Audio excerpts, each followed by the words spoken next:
नमस्कार। धर्मो रक्षति रक्षितः। काफी लंबे समय बाद मैं वीडियो बना रहा हूँ। चलिए हम अपनी यात्रा को आगे बढ़ाते हैं। हम बात कर रहे थे पंचकोश, अन्नमय कोश, प्राणमय कोश, मनोमय कोश, विज्ञानमय कोश और आनंदमय कोश। तो हम अन्नमय कोश को बात करें तो अन्नमय कोश के बारे में बताया कि शरीर को हम अन्नमय कोश कहते हैं। अन्नमय कोश इसलिए कहते हैं क्योंकि ये अन्न से पोषित होता है, ये अन्न से ही चलता है और अन्न की महत्ता सब जानते हैं। और फिर हमने बात की थी प्राणमय कोश। प्राणमय कोश है ये सांस, जिससे हमें ऊर्जा मिलती। ऊर्जामय कोश भी है, ऊर्जा मिलती। अन्नमय कोश वैसे तो पूरी प्रकृति ही मूल 5 तत्वों से बनी हुई, हम चर्चा कर चुके हैं। 5 तत्व है वायु, आकाश, जल, पृथ्वी।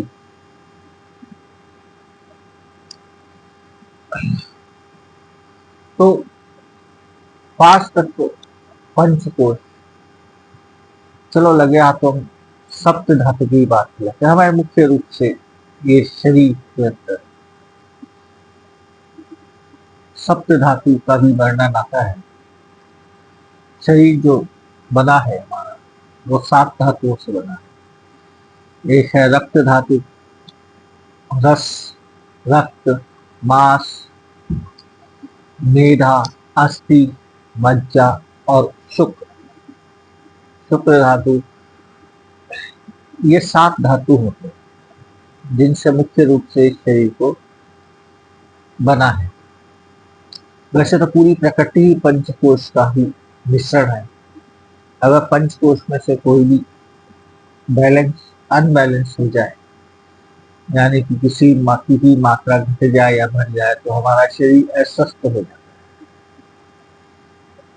शरीर को स्वस्थ रखना हमारी जिम्मेदारी। और आजकल शरीर के साथ ही सबसे ज्यादा खिलवाड़ किया है। लोग बाग अपने दिमाग से इस शरीर के ऊपर बहुत सारे एक्सपेरिमेंट यानी कि प्रयोग करते हैं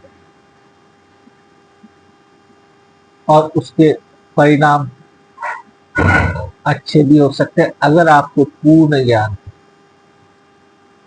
अगर आप अपने शरीर को समझते हैं। हर शरीर की अपनी प्रकृति है, हर शरीर का अपना एक अलग स्वभाव होता है। अगर आप अपने शरीर के स्वभाव को समझते हुए उसके साथ व्यवहार कर रहे हैं, तब तो वो देर तक चलेगा। क्योंकि शरीर के बारे में कहा जाता है, मानव शरीर के बारे में, ये देवताओं को भी दुर्लभ है। देवता भी मानव शरीर पाने के लिए तरसते हैं। तो इस शरीर का महत्व समझ, क्योंकि किसी भी तरह की अनुभूति के लिए एक माध्यम की आवश्यकता है और सबसे ज्यादा सहज, सरल और सबसे ज्यादा अनुभूत करने वाला माध्यम ये शरीर, मानव शरीर जो हमें मिला है। हमें इसके महत्व को समझना है और ये बहुत महत्वपूर्ण है। जैसा पिछले वीडियो में मैंने समझाया था कि हमारे अंदर ऊर्जा है। हम जो वास्तवता में हैं, हम हमारे सनातन में कहते हैं कि हम ईश्वर का ही अंश है। ये जो कॉस्मिक पावर है, ये जो आंतरिक ऊर्जा है, इस ऊर्जा का उपयोग इस शरीर से ही होता है। जिस तरह एक करंट है जो ऊर्जा है, उसका उपयोग आप करते हो पंखे से, लाइट से, तो उसके लिए एक माध्यम चाहिए। तो ये माध्यम है, इसका बहुत बड़ा महत्व है। इसे समझिए। क्योंकि देवता, हमारे यहाँ कहा जाता है कि देवता भी मानव शरीर के लिए तरसते। क्यों तरसते हैं? क्योंकि जो इस ब्रह्मांड की अनुभूतियां हैं, ये ईश्वरीय अनुभूतियां, उन्हें महसूस करना, उनका आनंद लेना, उसका लाभ उठाना, ये शरीर के माध्यम से ही होता है।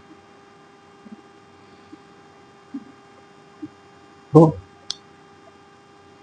चलिए हम आगे बढ़ते हैं। प्राणमय कोश की हमने बात की, ये सांस जो हमें हमारे शरीर को ऊर्जा प्रदान करती है। पंचवायु की हमने बात की। फिर हम बात कर रहे थे मनोमय कोश। जो प्राणमय कोश है वो इस अन्नमय कोश यानी शरीर और मन के बीच की कड़ी है, ये दोनों को जोड़ता है। प्राणमय कोश के बाद में मनोमय कोश, मन बुद्धि चित्त अहंकार, अभी हम सबको एक ही लेके चल रहे हैं। तो ये जो मनोमय कोश है, हमारे साथ हम करके ना बहुत सारी ऐसी शाखाएं जो यहाँ आके रुक जाती। चलिए इस पर भी बात करें। जैसे चार वाक की एक शाखा है, एक विचारधारा है जो ये कहती है कि ये मन ही सब कुछ है, ईश्वर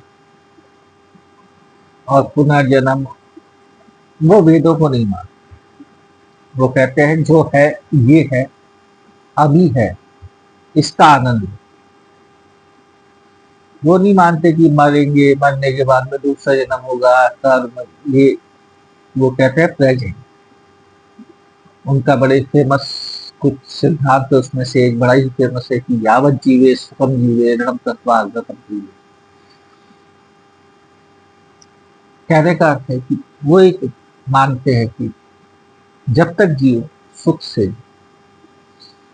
और सुख से जीने के लिए यदि आपको ऋण भी लेना पड़े, ऋण लेके भी अगर घी पीने से अगर आपको आनंद प्राप्त होता है, तो ऋण लेके भी उस आनंद को प्राप्त करो।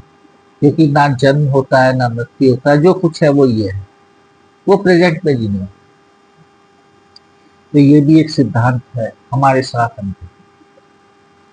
एक सनातन एक विस्तृत और विस्तार पूर्वक एक विचारधाराओं का संग्रह है जो मानवीय उन्नति के लिए, प्रगति के लिए और सबको समाहित करता है। बहुत सारे लोग मानते हैं कि चारवाक सिद्धांत नास्तिकवाद है, नहीं, उसमें भी एक आस्था है। तो कहने का अर्थ इतना सा है, जो हम विचार कर रहे हैं कि ये जो अन्नमय कोश और ये जो मनोमय, इन्हें संभालना बेहद ही आवश्यक। अब आजकल क्या हो रहा है, आप ये देखिए, आज के मानव का वो असली उद्देश्य को भूल चुका, वो इन्हीं में भटकते रहते हैं। ये सिर्फ एक साधन है। बच्चा होता है, अब आजकल की आप साइकिल समझिए, बच्चा होता है, उसको पढ़ाने में लिखाने में लगा देते हैं, वो पढ़ता है लिखता है, उसका उद्देश्य क्या है? पढ़ाई लिखाई का ज्ञान नहीं है, उसका उद्देश्य सिर्फ एक कैरियर, एक जॉब, जीवन यापन का साधन इकट्ठा करना। समय होता है, शादी करता है, फिर उसके बच्चे हो जाते हैं, बस वो फिर उस पूरे जीवन चक्र के अंदर फिर अपने बच्चों को, अपने परिवार को पालने के अंदर ही पूरा जीवन निकाल, वो जीवन का असली उद्देश्य भूल चुका है। आज का मानव जीवन का उद्देश्य भूल चुका है, वो सिर्फ इस अन्नमय कोश और मनोमय कोश के अंदर ही भटका हुआ है, वो इसी में अटकते रह गए। और अधिकतर, ऐसा नहीं कि सबकी बात की तरह, लेकिन अधिकतर जो हमारे सनातन धर्म के अंदर जो विज्ञान है, ज्ञान है, उनका उपयोग भी आजकल सिर्फ यहीं तक सीमित रह गया है कि बस अपने योग यानी कि अपने शरीर को स्वस्थ कैसे, सिर्फ यहीं तक सीमित के रहे। या अध्यात्म के नाम पे तंत्र है, मंत्र है, ज्योतिष है, ईश्वरीय उपासना है, नाम जप है, ये सब काय के लिए? बस मन की संतुष्टि, मन की शांति के लिए। सिर्फ इसी के इतना सा ही उद्देश्य रह गया हमारे जीवन का। क्या ये सही है? ये नहीं उद्देश्य, ये तो एक पार्ट, ये सिर्फ एक भाग है सनातन का। लेकिन हम अगर आज के जीवन के अंदर अपने चारों तरफ देखें तो सिर्फ सभी